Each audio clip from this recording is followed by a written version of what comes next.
हरे कृष्ण। ओम अज्ञानतिमिरन्धस्य ज्ञानाञ्जनशलाकया चक्षुरुन्मिलितं येन तस्मै श्रीगुरुवे नमः। नमो विष्णुपादाय कृष्णपृष्ठाय भूतले श्रीमते भक्तिवेदान्त स्वामीति नामिने। नमस्ते सरस्वते देवे गौरवाणी प्रचारिणे निर्विशेषा शून्यवादी पाश्चात्य देशतारिणे। जय श्री कृष्ण चैतन्य प्रभु नित्यानंद श्री अद्वैत गदाधर शिवासादि गौर भक्तवृंद। हरे कृष्णा कृष्ण कृष्णा हरे हरे, हरे रामो राम राम हरे हरे। ओम नमो भगवते वासुदेवाय। ओम नमो भगवते वासुदेवाय। ओम नमो भगवते वासुदेवाय। नारायणं नमस्कृत्यं नरं चैव नरोत्तमं देवीं सरस्वतीं व्यासं ततो जयामुदीरये। नष्टप्रायेषु अभद्रेषु नित्यं भागवत सेवया भगवती उत्तमा श्लोके भक्तिर्भवति नैष्टिकी। कृष्णाय वासुदेवाय देवकी नंदनाय च नंदगोपकुमाराय गोविंदाय नमो नमः। हरे कृष्णा। तो आज श्रीमद् भागवतम का पहले स्कंद का दूसरा अध्याय इसका चर्चा करेंगे। तो भागवतम के पहले अध्याय में, पहले स्कंद के पहले अध्याय में, जिसका नाम था क्वेश्चंस बाय ऋषियों के द्वारा जो 6 प्रश्न पूछे गए थे। तो 6 प्रश्न क्या थे जो पिछले अध्याय में जिसकी चर्चा हुई है। तो सबसे पहला प्रश्न था कि जो ऋषि हैं वो पूछते हैं कि संसार के सारे मनुष्यों के लिए सबसे श्रेयस्कर जो है वो बताइए। संसार के सारे मनुष्यों के लिए सबसे श्रेयस्कर जो चीज है जिससे उनका कल्याण होने वाला है वो बताइए। फिर उनको लगता है कि सुद गोस्वामी पूरा सुद गोस्वामी बोलेंगे कि जो श्रेयस्कर चीज है वो तो ऑलरेडी वेदों में लिखी हुई है, वो ऑलरेडी शास्त्रों में लिखी हुई है। तो बोलते हैं कि शास्त्रों में तो बहुत कुछ लिखा है, कलयुग के लोगों का आयु कम है, प्रायण अल्पायुषा सभ्य अतः साधुत्र यत् सारम। इसीलिए जो उसका सार है, what is the essence of all scripture, सारे शास्त्रों का जो सार है, समुद्रत्या मनीषया, आप अपनी बुद्धि का उपयोग करके सारे शास्त्रों का जो सार है वो हमको बताइए। ये दूसरा प्रश्न था। फिर तीसरा प्रश्न ये था कि भगवान देवकी और वसुदेव के पुत्र बन के क्यों आए। तो भगवान इस संसार में आते हैं, कोई भी व्यक्ति इस संसार में अपने माता पिता का चुनाव करके नहीं आता है। किसी माता पिता के माध्यम से अपने कर्मों के अनुरूप उसको जन्म लेना पड़ता है विवश होकर। लेकिन भगवान अपने माता पिता को चुनते हैं। जैसे ही भगवान कृष्ण का जन्म हुआ, पहले उन्होंने देवकी और वसुदेव को पिछले 3 जन्म का कुंडली बताया उनका। आप पिछले जन्म में क्या थे, उससे पिछले जन्म में क्या थे। तो भगवान ने देवकी और वसुदेव को क्यों चुना, है तीसरा प्रश्न। चौथा प्रश्न, आप पुरुष अवतार के बारे में बताइए जो सृष्टि में, सृष्टि लीला में सहयोग करते हैं। उसके बाद 5वां प्रश्न, भगवान के अनेक जो लीला अवतार है, हरे धीमन अवतार कथा, नरसिंह अवतार, राम अवतार, वामन अवतार, मत्स्य अवतार, कूर्म अवतार, इन अवतारों के बारे में बताइए। और फिर 6वां प्रश्न था, भगवान जब ये धाम को छोड़ के चले गए, पृथ्वी को छोड़ के चले गए, तो धर्मम काम शरणम गदा, जो धर्म था उसने किसका आश्रय लिया। ठीक है, तो 6 प्रश्न याद रखिएगा। तो ये 6 प्रश्न का आंसर आगे दिया जा रहा है। तो यहां से दूसरा अध्याय शुरू होता है। इसका नाम है इंग्लिश में डिवाइन एंड डिवाइन डिविनिटी, और हिंदी में भगवत कथा और भगवत भक्ति का महात्म्य इस अध्याय में बताया जा रहा है। तो व्यासदेव बोलना शुरू करते हैं। इति संप्रश्न समृष्टो विप्राणाम रोमहर्षिणि प्रतिपूज्य वचस्तेषां प्रवक्तम् उपचक्रमे। प्रतिपूज्य, तो जैसे ही ये प्रश्न करते हैं शौनकादि ऋषि, तो प्रश्न सुन के इतना संतुष्ट हो जाते हैं रोमहर्षिणी, रोमहर्षण के पुत्र सुद गोस्वामी बड़ा संतुष्ट हो जाते हैं। प्रतिपूज्य, तो सबसे पहले तो जो प्रश्न जिन्होंने किया उनको धन्यवाद देते हैं, क्योंकि इस कैलिबर का क्वेश्चन करना भी आसान नहीं है। वास्तव में जो तत्व जिज्ञासा है, ऐसा प्रश्न करना ये भी आसान नहीं है। तो उनके प्रश्नों का अभिनंदन करते हैं, उनके प्रश्नों के लिए उनको धन्यवाद देते हैं। आगे ये श्रीमद् भागवतम में परीक्षित महाराज एक प्रश्न करते हैं, तो सुद गोस्वामी बोलते हैं, सुखदेव गोस्वामी बोलते हैं, वरीयानेशते प्रश्ना कृतम लोकहितम नपा। वरीयानेशते प्रश्न, इतना अच्छा आपने प्रश्न किया है। लोकहितम, इसमें लोगों का हित छुपा हुआ है। ऐसे यहाँ पे जो शौनकादि मुनि प्रश्न कर रहे हैं, इसमें लोगों का हित छुपा हुआ है। ये प्रश्न ही ऐसे हैं कि अगर व्यक्ति इस पे चिंतन करेगा तो उसका कल्याण हो जाएगा। उत्तर तो छोड़ दीजिए, प्रश्न ही ऐसा है, अगर उस पे व्यक्ति चिंतन करेगा तो उसका कल्याण हो जाएगा प्रश्न के ऊपर।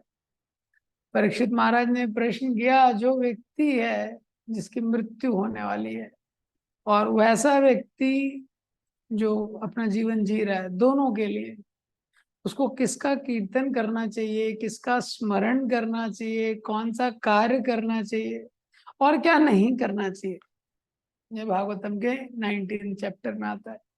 इसी तरह भगवत गीता में अर्जुन ने 17 प्रश्न किए हैं। अर्जुन ने 17 प्रश्न किए हैं, उनका उत्तर जो है वही भगवत गीता है।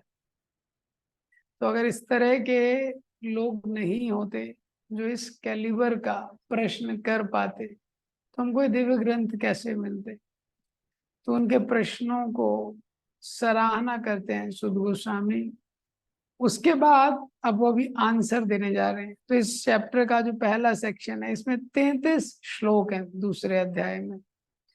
तो पहले से लेके 5वें श्लोक तक सुद गोस्वामी अपना आंसर देना शुरू करते हैं प्रणाम के साथ। सुद गोस्वामी's आंसर्स बिगिंस विद ओबेसेंसेस। तो सुद गोस्वामी पूरी तरह से सक्षम है, उनको बहुत शास्त्रों का ज्ञान है, लेकिन फिर भी अभी जब वो आंसर देने जा रहे हैं तो सबसे पहले अपने गुरुदेव को याद करते हैं। इसीलिए हम लोग भी कुछ भी प्रवचन करते हैं, कुछ करते हैं, तो पहले प्रेयर्स करते हैं। तो प्रेयर्स में गुरु परंपरा को याद करते हैं, उनसे प्रार्थना करते हैं, क्योंकि उनका ही नॉलेज हम लोग देने वाले हैं। तो सुखदेव गोस्वामी को याद करते हुए 2 श्लोकों में, दूसरे और तीसरे श्लोक में सुखदेव गोस्वामी की क्वालिफिकेशन बता रहे हैं, कितने क्या योग्यता है सुखदेव गोस्वामी की। जो दूसरा श्लोक है, यम प्रव्रजंतम अनुपेत अपेत कृत्यम वैपायनो विरह कातर आजुहावा पुत्रेति तन्मयतया तर्वो विनेदु तं सर्वभूत हृदयं मुनिमानतोऽस्मि।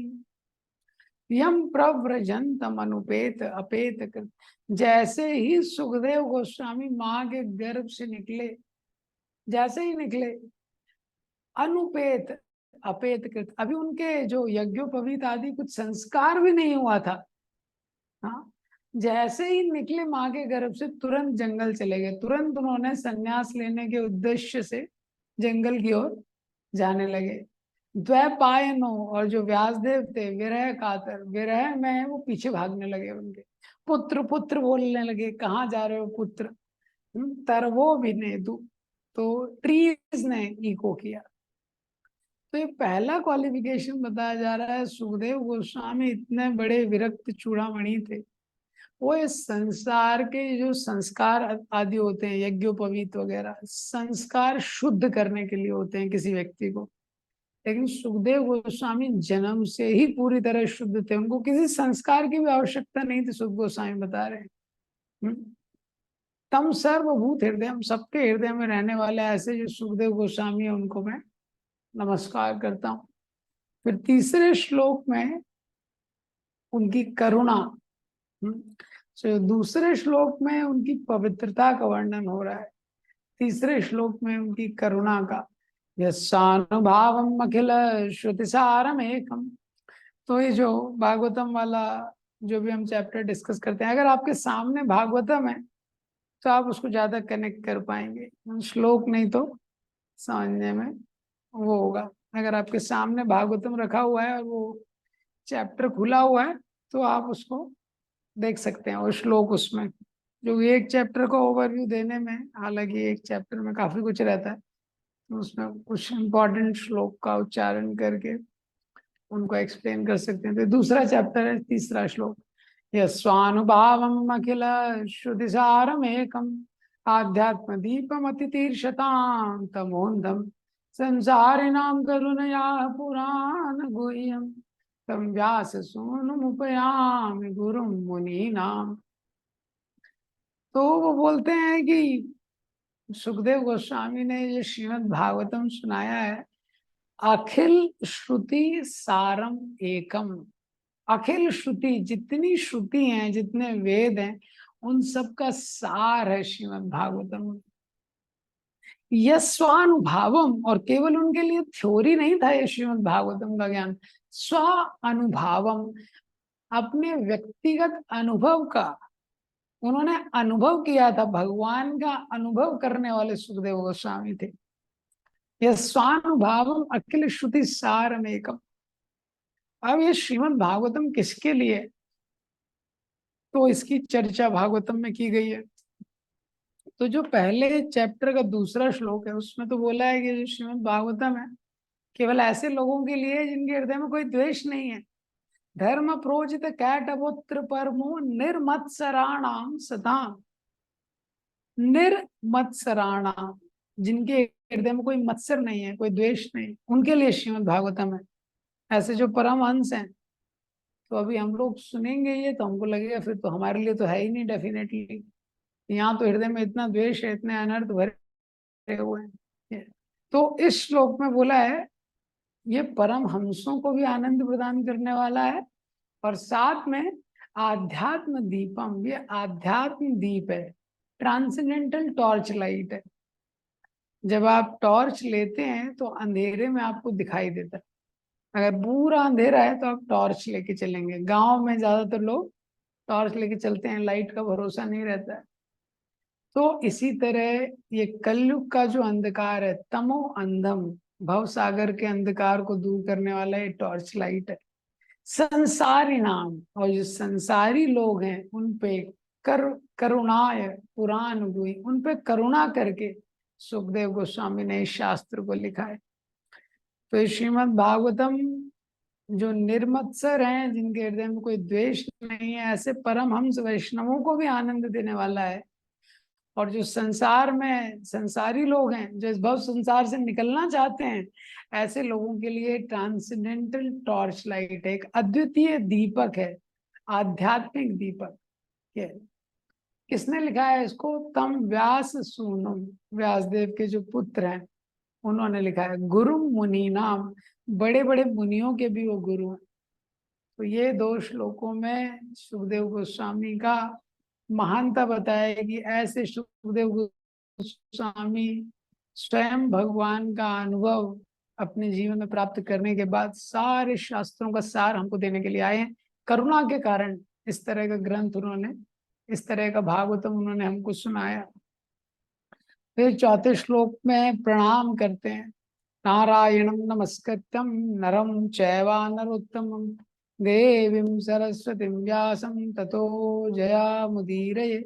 श्रीमद् भागवतम के पहले हम लोग जो श्लोक गाते हैं वो यहाँ से आता है। हाँ, वो ये श्लोक है। नारायणं नमस्कृत्यं, मनुष्यों में सर्वश्रेष्ठ जो भगवान के अवतार है नर नारायण, उनको मैं नमस्कार करता हूँ। और देवीं सरस्वती, सरस्वती देवी को नमस्कार करता हूँ। व्यासम, श्री व्यास देव को नमस्कार करता हूँ। ततो जयम मुदीरये, इन सबको नमस्कार करके संसार और अंतःकरण के समस्त विकारों को विजय प्राप्त करने वाले श्रीमद् भागवतम का पाठ करना चाहिए। तो श्रीमद् भागवतम को सुनाने के पहले जयम मुदीरये, श्रीमद् भागवतम जो है जयम मतलब विजय दिलाने वाला है। संसार भव सागर के जो जो युद्ध है इसमें जीव को विजय दिलाने वाला है। तो सुखदेव सुत गोस्वामी सबसे पहले सुखदेव गोस्वामी अपने स्पिरिचुअल मास्टर को याद करते हैं, उसके बाद भगवान का धन्यवाद करते हैं, देवी सरस्वती को प्रणाम करते हैं, व्यासदेव को प्रणाम करते हैं, और फिर अभी आंसर देना शुरू करेंगे। तो एक परंपरा है, spiritual life is not about personal capability, it's about divine revelation. जो आध्यात्मिक जीवन है ये हमारी शक्ति के ऊपर नहीं है, भगवान की कृपा के ऊपर बहुत कुछ डिपेंड करता है कि भगवान की कृपा कितनी हो रही है, ये उसके ऊपर है। अतः श्री कृष्ण नाम आदि ना भवेत ग्राह्यम इंद्रिया, भगवान का नाम है, भगवान का स्वरूप है, ना भवेत ग्राह्यम, इसको हम प्राप्त नहीं कर सकते इंद्रिया, इंद्रियों के द्वारा, क्योंकि इंद्रियों का जो ज्ञान है वो भगवान को प्राप्त करने में नीचे रह जाता है, भगवान अधोक्षज है। फिर तरीका क्या है, सेवोन्मुखे, जब सेवा का भाव रहता है, जीवादव, जो सेवा जीवा के साथ शुरू होती है, जब भगवान का प्रसाद ग्रहण करते हैं, भगवान का नाम बोलना शुरू करते हैं, स्फुरति अदा, भगवान स्फुरित होते हैं, रिवील होते हैं। इसीलिए इस प्रकार से प्रार्थना करके हो जाते हैं। तो अभी इसमें और कुछ इम्पोर्टेंट चीजें बताता हूँ। तो इसमें जो पहला श्लोक है, पहले श्लोक के तात्पर्य का हेडिंग है, पहले श्लोक में बताते हैं द्विज, विप्र, ब्राह्मण और वैष्णव, ये चार शब्द हैं, इनमें क्या अंतर है। तो आप इसका तात्पर्य देखेंगे तो आपको पता चलेगा, द्विज, विप्र, ब्राह्मण और वैष्णव। ये दूसरा श्लोक जो है यम प्रव्रजंतम, दूसरे श्लोक के तात्पर्य में ये बताया हुआ है। तो श्लोक में प्रभुपाद जी लिखते हैं, aim of varnashrama is to turn a crude man into a pure Vaishnava. Varnashrama का उद्देश्य है जो क्रूड मैन है उससे एक प्योर वैष्णवा को निकालना है। जो तीसरा श्लोक है ये स्वानुभावम अखिल श्रुतिसारम एकम, ये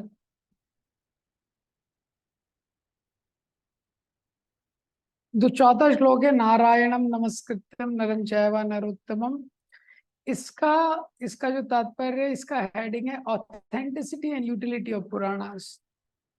जो पुराण है उनका जो ऑथेंटिसिटी है और उनका जो यूटिलिटी है उसके बारे में बताया। उसके बाद आंसर देने के पहले पांचवा श्लोक, पांचवें श्लोक में वापस से जो मुनियों ने प्रश्न किया है उसको ग्लोरीफाई करते हैं। मुनया साधु पृष्ठो हम भवद्भि लोक मंगलम यत्कृता कृष्ण संप्रश्नो येनात्मा सुप्रसीदति। मुनिया साधु पृष्ठो हम, तो ये बोलते हैं मुनिया बहुत अच्छा आप लोगों ने प्रश्न किया, साधु पृष्ठो हम भवद भी लोक मंगलम, क्योंकि आपने ऐसा प्रश्न किया है इससे लोगों का मंगल होने वाला है, लोक मंगलम, संसार का मंगल होने वाला है। यत कृता कृष्ण सम प्रश्नो, आपका जो प्रश्न है आपके कृष्ण से संबंधित है, और क्योंकि ये कृष्ण से संबंधित है, ये आत्मा संप्रसिद्धति, ये आत्मा को पूरी तरह संतुष्ट करने वाले हैं। ये प्रभुपाद जी का इसका जो तात्पर्य है बहुत फेमस तात्पर्य है। इस तात्पर्य का हेडिंग है क्वेश्चन आंसर। हाँ, फिफ्थ जो तात्पर्य है बहुत फेमस तात्पर्य, इसका हेडिंग क्या है, क्वेश्चन आंसर। बहुत सुंदर तात्पर्य, आप लोग पढ़ सकते हैं। तो प्रभुपाद जी लिखते हैं कैसे पूरे संसार में क्वेश्चन आंसर चल रहे हैं, व्यक्ति या तो क्वेश्चन पूछ रहा है या आंसर दे रहा है, यही चल रहा है। लेकिन जब तक वो कृष्ण के संबंध में प्रश्न उत्तर नहीं करता कोई सेटिस्फाई नहीं होता है, संतुष्ट नहीं होता है। इसलिए जो श्रीमद् भागवतम है ये कृष्ण के संबंध में प्रश्न उत्तर है। इसलिए दूसरे स्कंद का 10वां चैप्टर श्रीमद् भागवतम का, उसका नाम क्या है, Bhagavatam is answer to all questions. ये चैप्टर है एक श्रीमद् भागवतम में, सेकंड कैंटो 10th चैप्टर। Bhagavatam is answer to all questions. तो यहाँ पे सुद गोस्वामी उनकी सराहना करते हैं जो उन्होंने प्रश्न किया, क्योंकि ये प्रश्न कृष्ण से संबंधित है, ये संतुष्ट करने वाले हैं। अब 6वें और 7वें श्लोक में उत्तर देना शुरू करते हैं। पहले दूसरे श्लोक, दूसरे प्रश्न, सारे शास्त्रों का सार क्या है, और यही पहले प्रश्न का भी उत्तर है कि सारे लोगों के लिए मंगल क्या होने वाला है। पहले और दूसरे प्रश्न का एक ही उत्तर है, सवे पुंसा परो धर्मो यतो भक्ति यदोक्षजे अहेतुकी या प्रतिहता ययात्मा सुप्रसिद्धति। वासुदेवे भगवती भक्ति योग प्रयोजिता जनयति आशु वैराग्यम ज्ञानम चयद अहेतुकम। तो 6वां 7वां श्लोक आप लोग याद कर सकते हैं, बहुत इंपॉर्टेंट श्लोक है। सवे पुंसा, तो उन्होंने पूछा था संसार के सारे लोगों के सबसे बेस्ट चीज बता रहे हैं, संसार लोगों के लिए सवै पुंसा परो धर्मो, जो पर धर्म, धर्म अलग स्टेजेस का होता है, कई स्टेजेस का धर्म होता है। तो सारे लोगों के लिए जो परो धर्म है, ये तो भक्ति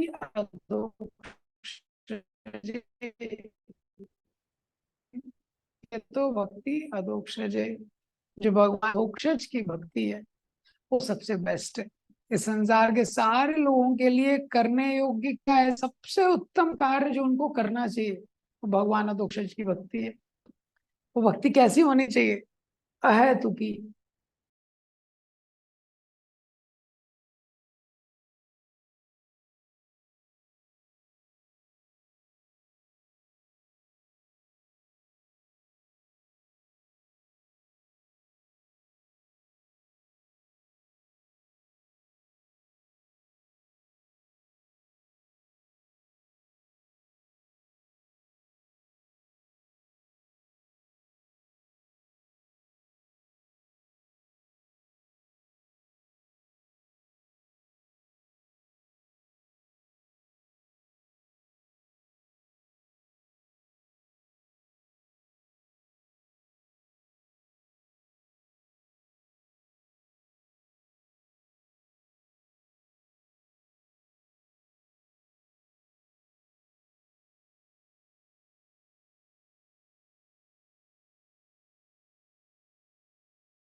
तो वो भक्ति कैसी,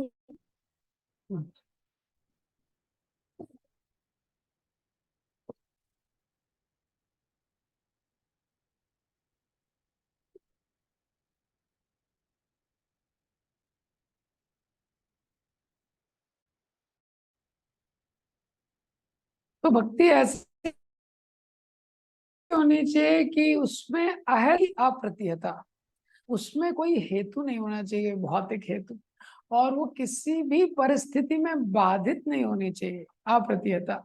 तो जब वो ऐसी भक्ति रहेगी, ये न आत्मा सुप्र, यह आत्मा सुप्र, वो आत्मा को पूरी तरह संतुष्ट कर देगी। तो इस संसार में इतनी सारी क्रियाएं कर रहा है व्यक्ति, उसकी अपेक्षा है कि मुझे संतुष्टि मिले। कैसी संतुष्टि मिले, पूरी संतुष्टि मिले, फुल सेटिस्फैक्शन चाहता है वो। उसकी अपेक्षा है मैं पूरी तरह संतुष्ट हो जाऊंगा, फुल सेटिस्फैक्शन। लेकिन संसार में बहुत सारी क्रियाएं करने के बावजूद भी वो पूरी तरह संतुष्ट नहीं होता है। ये क्योंकि क्या वो चीज जो उसको पूरी तरह संतुष्ट करेगी,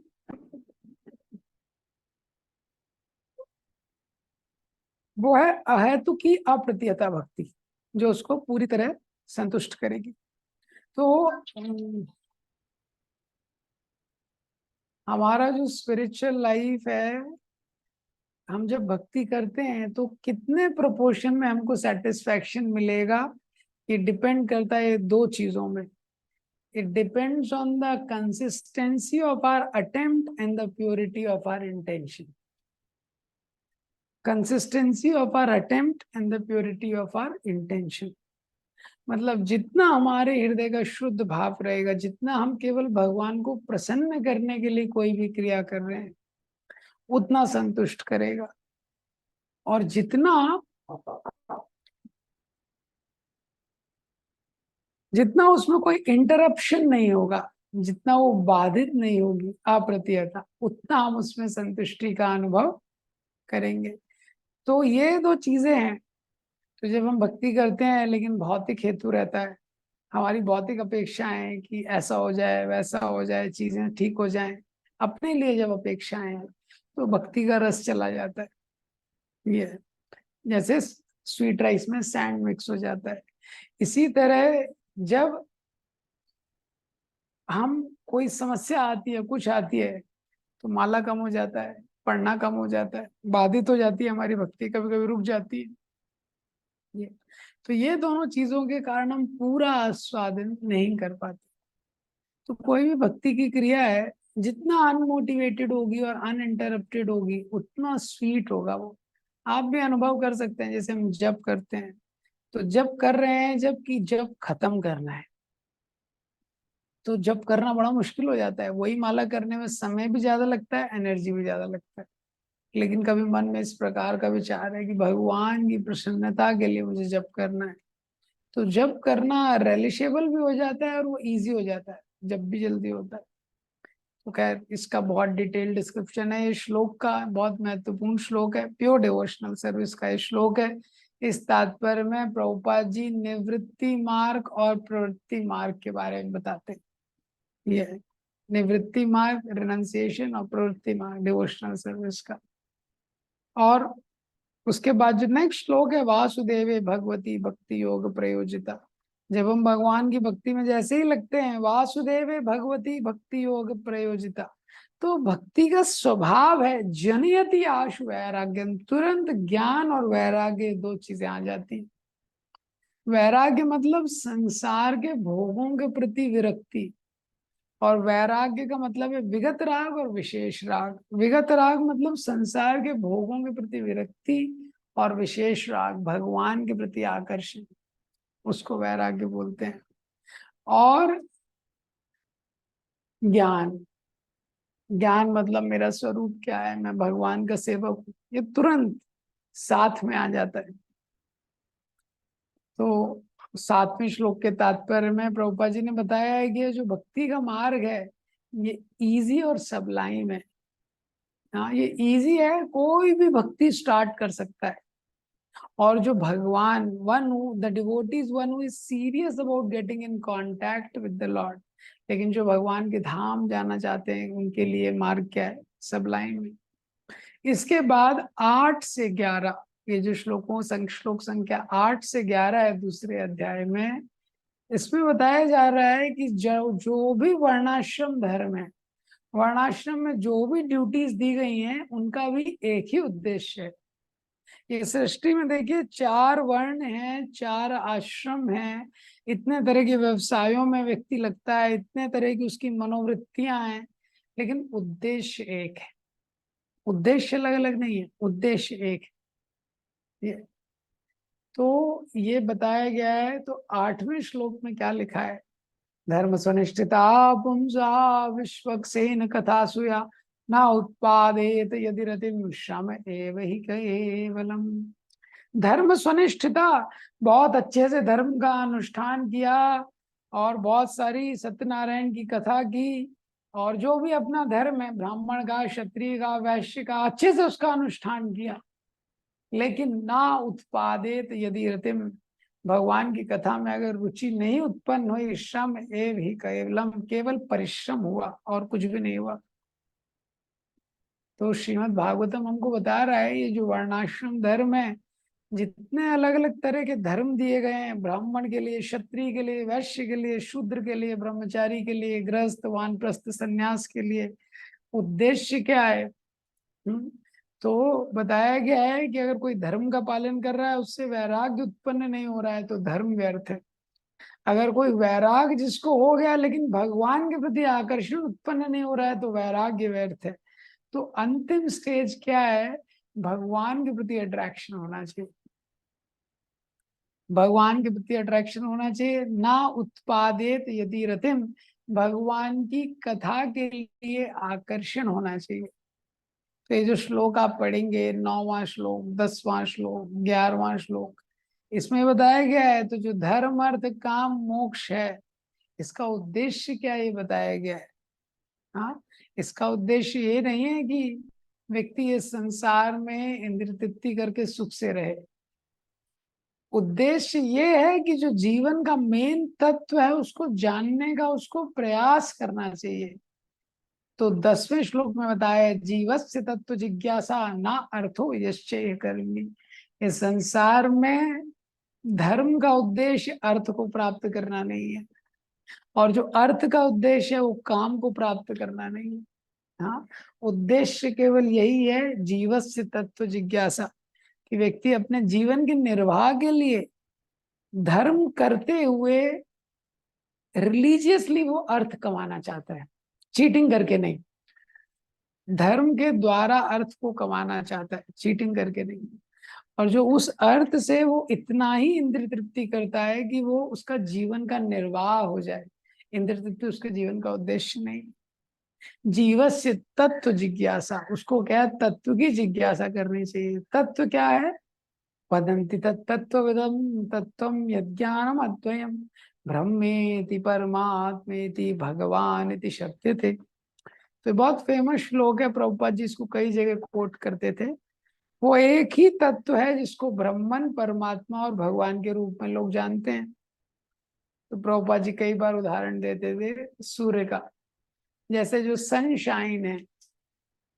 हाँ, तो जो सूर्य का प्रकाश है, जो किरणें हैं, जो प्रकाश है, वो ब्रह्मन, ब्रह्मेति उसकी तरह है। फिर जो सूर्य का जो प्लैनेट है, परमात्मेति, वो परमात्मा के अंडरस्टैंडिंग से उसको इक्वेट कर सकते हैं।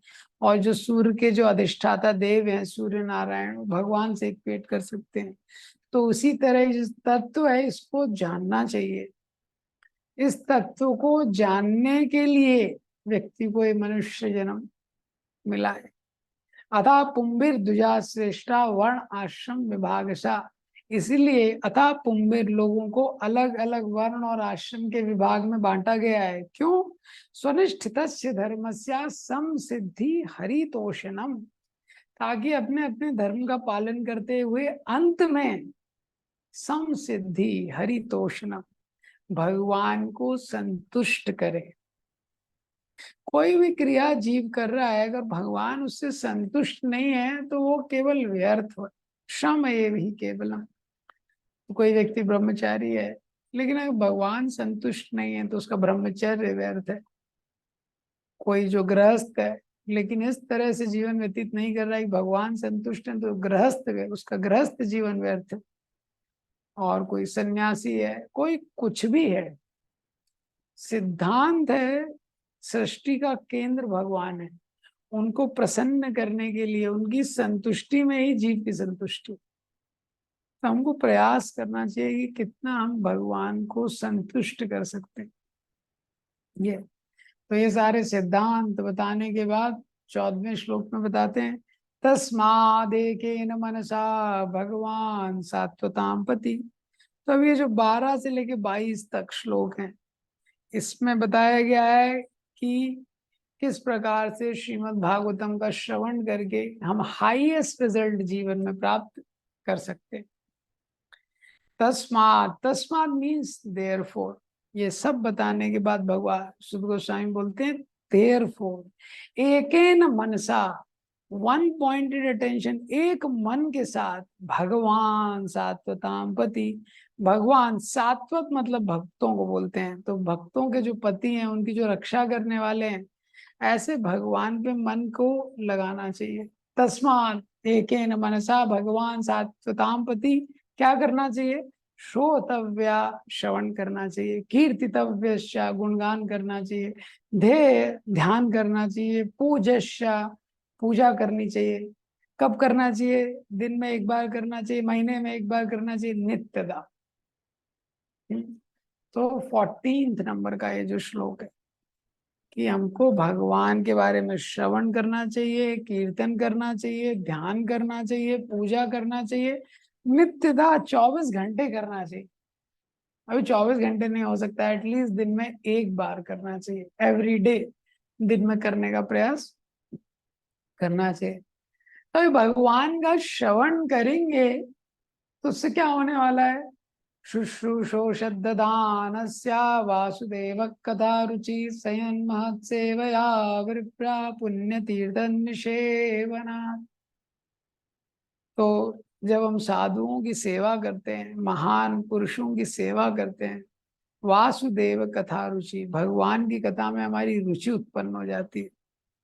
अब ये जो श्लोक हैं 17 से लेके 21 तक, हाँ, ये बहुत महत्वपूर्ण श्लोक हैं। प्रभुपाद जी ने जब मार्केन भागवत धर्म, प्रभुपाद जी जब पाश्चात्य देशों में जा रहे हैं, तो जो मार्केन भागवत धर्म जो है उसमें भी ये श्लोक आते हैं। और यही श्लोक प्रभुपाद जी श्री भगवत गीता के 7.1 का तात्पर्य आप लोग देख सकते हैं। उसमें भी प्रभुपाद जी ने सारे श्लोक लिखे हैं और इसको एक्सप्लेन किया है। ये है science of hearing, science of hearing को एक्सप्लेन किया है प्रभुपाद जी ने उसमें 7.1 के तात्पर्य में। शृण्वतामि कथा कृष्णा पुण्य श्रवण कीर्तनम हृदयंतस्तो हि अभद्राणि विधुनोति सुहृद सताम। शृण्वताम ही कथा कृष्णा पुण्य श्रवण कीर्तनम। शृण्वताम, जब हम सुनना शुरू करते हैं कथा, भगवान की कथा को, पुण्य, भगवान की कथा सुनना ही अपने आप में एक पुण्य क्रिया है। आपको किसी तीर्थ में जाने की जरूरत नहीं है। जैसे ही व्यक्ति भगवान की कथा श्रवण करता है, क्योंकि तीर्थ में जाने का उद्देश्य भी वही है कि उसको साधु पुरुषों को ढूंढ के उसमें तीर्थ कथा का श्रवण करना है। तो जब हम भगवान की कथा का श्रवण करते हैं तो भगवान क्या करते हैं? हृदय अंतस्तो ही अभद्राणी, भगवान हमारे हृदय में आ जाते हैं। विधुन होती, और झाड़ू लेके सफाई करने लगते हैं। हमारे हृदय में जितने अनर्थ हैं उनको साफ करने लगते हैं। तब क्या होता है? नष्ट प्रायेषु अभद्रेषु। तो जितने अभद्र होते हैं, जितना कचरा हृदय में है, नष्ट प्रायेषु अभद्रेषु, उसको साफ कर देते हैं। नित्यम भागवत सेवया, भागवतम की सेवा करने से व्यक्ति भागवत और बुक भागवत, हृदय के अनर्थ चले जाते हैं। भगवती उत्तमा श्लोके भक्तिर भवति नैष्टिकी। भगवती उत्तमा श्लोके, जो उत्तम श्लोक भगवान है उनके चरणों के प्रति जो भक्ति है वो स्थिर हो जाती है। तो जैसे जैसे हम श्रवण करते हैं हृदय शुद्ध होता है और हमारी भक्ति क्या होने लगती है? धीरे धीरे स्थिर होने लगती है, स्टेडी होने लगती है। इसलिए आप देखेंगे अगर श्रवण निरंतर चल रहा है तो स्पिरिचुअली हम लोग हेल्दी रहेंगे, अंदर से एक शक्ति रहेगी। और रीडिंग हियरिंग वीक हो गया तो सिस्टम डाउन हो जाएगा। जैसे एक होता है AIDS, acquired immunodeficiency syndrome, AIDS। तो जब किसी व्यक्ति को एड्स हो जाता है तो एड्स से जनरली नहीं मरता है, पर जब एड्स होने के कारण उसकी जो शक्ति होती है वो इतनी कम हो जाती है, इम्यूनिटी इतनी कम हो जाती है, कोई भी वायरस आता है छोटा सा, उसको कोई बीमारी हो गया, फीवर हो गया, मर जाएगा, क्योंकि बॉडी में इम्यूनिटी नहीं है। ऐसे ही AHDS, acquired hearing deficiency syndrome, ऐसे ही जो भक्त हो सकता है कि बहुत बड़ा भक्त हो, बहुत कुछ उसने किया हो, लेकिन अगर उसका श्रवण कीर्तन डाउन हो जाता है तो उसकी इम्यूनिटी इतनी डाउन हो जाती है, थोड़ा सा भी माया का प्रलोभन आता है उससे वो नष्ट हो सकता है। तदा रजस्तमो भावा काम लोभा दयश्चय। तदा, उसके बाद क्या होता है? जब भक्ति में स्थिर हो जाता है, रजस्तमो भादा, रजोगुण तमोगुण धीरे धीरे डाउन होने लगता है। चेतयेताना विद्धम स्थित्वम सत्वे प्रसीदति, और वो सतोगुण में स्थित हो जाता है। एवं प्रसन्न मनसो भगवत भक्ति योगता, उसके बाद उसका जो माइंड होता है एनलाइवन हो जाता है, वो प्रसन्न हो जाता है, भगवत भक्ति से युक्त हो जाता है। भगवत तत्व विज्ञानम मुक्त संगस्य जायते। अब जो भगवान का जो तत्व है उसके लिए थ्योरी नहीं है, विज्ञान है। भगवान के तत्व का वो अनुभव करता है, हाँ, और मुक्त रूप में संसार में रहता है। भिद्यते हृदया गंति छिद्यन्ते सर्व संशया। हृदय की जो ग्रंथियां हैं वो टूट जाती हैं। जितने संशय अभी तक मन में थे उसके बाद कोई क्वेश्चन उसका रहता नहीं है। चियंत चस्य कर्माणि दृष्ट एवात्मनि ईश्वरे। सारे कर्म का ग्रंथि है, कर्म का बंधन है, वो टूट जाता है और वो भगवान को, हाँ जैसे अभी हम लोग एक दूसरे को देख रहे हैं, हाँ ऐसे आमने सामने, जैसे दर्पण में व्यक्ति अपने आप को देखता है, ऐसे वो व्यक्ति भगवान को देखता है। तो ये श्लोकों में जो 9 स्टेजेस हैं भक्ति की वो बताई गई हैं। हाँ, कैसे श्रद्धा, साधु संग, भजन क्रिया, अनर्थ निवृत्ति, निष्ठा, रुचि, आसक्ति, भाव और प्रेम, कैसे कैसे इसका विकास होता है, ये श्लोकों में वो सारी स्टेजेस बताई गई। तो आप लोग इसका डिटेल स्टडी करेंगे तो आपको पता चलेगा। इसके बाद अगले श्लोक में 22वें श्लोक में भगवान सुद गोस्वामी बताते हैं ये जो भक्ति है साधना के स्टेज पे, साधना के स्तर पे भी बहुत आनंद देने वाली है। अतो वे कवयो नित्यम भक्तिम परमया मुदा वासुदेवे भगवती कुर्वन्त्यात्मा प्रसादनी। अतो वे कवियो नित्यम, इसलिए जो महान जो कवि हैं, जो बुद्धिमान लोग हैं, नित्यम नित्य रूप से ये भक्ति के मार्ग का आश्रय लेते हैं। क्योंकि जो भक्ति का मार्ग है साधना के स्तर पे भी आनंद देने वाला है। सुसुखम कर तुम अव्ययम। ये अब ये बताने के बाद 22वां श्लोक में ये बताने के बाद जो 23 श्लोक है इसके आगे से भगवान बताते हैं कि किस प्रकार से 23, 24, 25, 26, 27 तीन गुणों में व्यक्ति, तीन गुणों में, तो कोई ब्रह्मा जी की पूजा करता है, कोई शिव जी की पूजा करता है, कोई विष्णु जी की पूजा करता है। लेकिन इन श्लोकों में बताया जा रहा है 23 से 29 में कि जो विष्णु की, ब्रह्मा विष्णु और शिव में जो विष्णु जी की आराधना है वही बेस्ट फल देने वाली है इस संसार में। ये इन श्लोकों में एक्सप्लेन किया जा रहा है। और ये डिटेल बताने के बाद 28 जो श्लोक है 28, 29, इसमें कंक्लूजन बताते हैं। वासुदेव परा वेदा वासुदेव परा मका वासुदेव परा योगा वासुदेव परा क्रिया वासुदेव परम ज्ञानम वासुदेव परम तपा वासुदेव परो धर्मो वासुदेव परम गति। वासुदेवा परा वेदा, जितने वेद हैं उनका उद्देश्य है भगवान वासुदेव को जानना। वासुदेवा परामखा, जितने सेक्रीफाइस होते हैं, यज्ञ हैं, उनका उद्देश्य है भगवान को संतुष्ट करना। वासुदेवा परा योगा, जितने योग के मार्ग हैं उनका उद्देश्य है, उनका परफेक्शन है, योग की सिद्धि है भगवान का दर्शन करना। वासुदेवा परा क्रिया, जितनी क्रियाएं हैं उनका वास्तविक फल है भगवान को प्रसन्न करना। वासुदेवा परम ज्ञानम, जितने शास्त्रों का ज्ञान है उसका उद्देश्य है भगवान का समझना, भगवान के तत्व को समझना। वासुदेवा परम तपा, जो व्यक्ति जितनी तपस्या करता है उसका फाइनल उद्देश्य है वासुदेव की कृपा को प्राप्त करना। वासुदेवा परो धर्मो, संसार में अलग अलग तरह के धर्म है लेकिन हाईएस्ट धर्म क्या है? भगवान का आश्रय लेना। सर्वधर्मान परित्यज्य माम एकम शरणम व्रजा। वासुदेवा परम गति, जो हाईएस्ट डेस्टिनेशन है, जो गति है, वो क्या है? वासुदेव है। तो ये बताया जा रहा है 23 से 29 श्लोकों में कि कोई शिव की भक्ति करता है, कोई ब्रह्मा जी की भक्ति करता है, लेकिन वास्तव में वासुदेव को प्रसन्न करना यही सृष्टि का उद्देश्य है। उसके बाद जो 30 से लेके 33 तक जो श्लोक है, इसमें जो चौथा प्रश्न है उसका आंसर दिया जा रहा है। तो चौथा प्रश्न क्या था? पहले और दूसरे प्रश्न का उत्तर 6वें 7वें श्लोक में है। उसके बाद तीसरा प्रश्न था कि भगवान देवकी और वसुदेव के पुत्र क्यों बने। चौथा प्रश्न था पुरुष अवतार। तो 30 से 33 श्लोकों में पुरुष अवतार का क्या कार्य है वो बताया जा रहा है। तो सबसे पहले 3 होते हैं, कारणो दक्षाई विष्णु, गर्भो दक्षाई विष्णु और शिव दक्षाई विष्णु, के याद रखिएगा। तो जो कारणो दक्षाई विष्णु है उनको ही महाविष्णु भी बोलते हैं। तो कारणोदक्षाई विष्णु कौन है? जो कारण सागर कॉजल ओशन में है और कारणोदक्षाई विष्णु के शरीर से बहुत सारे ब्रह्मांड निकल रहे हैं। आपने वो जो फोटो देखा है भागवतम में, बहुत सारे ब्रह्मांड निकल रहे हैं, वो कारणोदक्षाई विष्णु है या महाविष्णु है।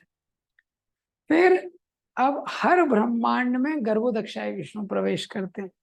तो गर्भोदक्षाई विष्णु अपने पसीने से, गर्भोदकोश, तो अपने पसीने से वो एक सागर बन जाता है जिसपे वो लेटे हुए हैं। उनका पसीना दिव्य है, हमारी तरह नहीं है। तो गर्भोदक्षाई विष्णु उसमें लेटे हैं और उनकी नाल से, उनकी नाभि से जो कमल निकल रहा है उस पर ब्रह्मा जी आते हैं, वो है गर्भोदक्षाई विष्णु। तो हर ब्रह्मांड में एक गर्भोदक्षाई विष्णु रहते हैं, ठीक है।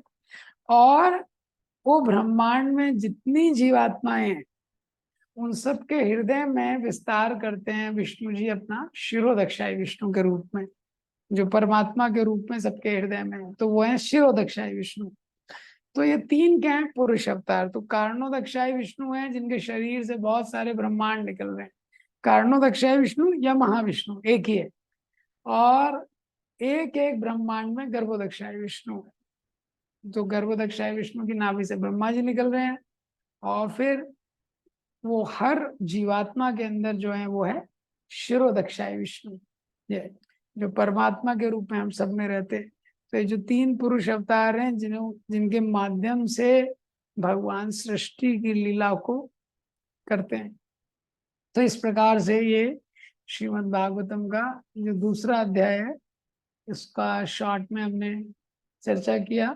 अगला अध्याय में भगवान के कई कई अवतारों का वर्णन है, उसको नेक्स्ट टाइम देखेंगे। ग्रंथराज श्रीमद् भागवतम की जय। श्रील प्रभुपाद की जय।